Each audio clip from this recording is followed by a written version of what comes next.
అందరికీ నమస్తే అండి. 18వ రోజు కార్తీక మాసంలో ఈ రోజున మనము దానం ఇవ్వవలసిన వస్తువులు, పూజించాల్సిన దైవము, నిషిద్ధ ఆహారములు, జపించాల్సిన మంత్రము తెలుసుకుందాం.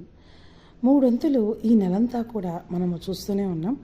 ఉసిరికాయను ఈ రోజున తీసుకునే కన్నా ఉసిరి చెట్టు నీడన అంటే ధాత్రీ స్వరూపమైన శ్రీమన్నారాయణ్ణి పూజించటమే తప్ప ఉసిరిని మనము తీసుకోకూడదన్నమాట ఆహారంగా.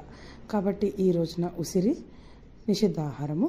పులుపు వస్తువులలో మనము చింతపండు ఇంకా టమాటా కూడా ఈ రోజున తీసుకోకూడదు.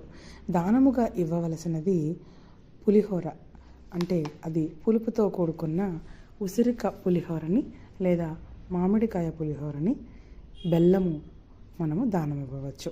ఈ రోజున పూజించాల్సిన దైవము గౌరియే స్వాహ అంటూ అఖండ సౌభాగ్య ప్రాప్తి కోసం పూజించాలి.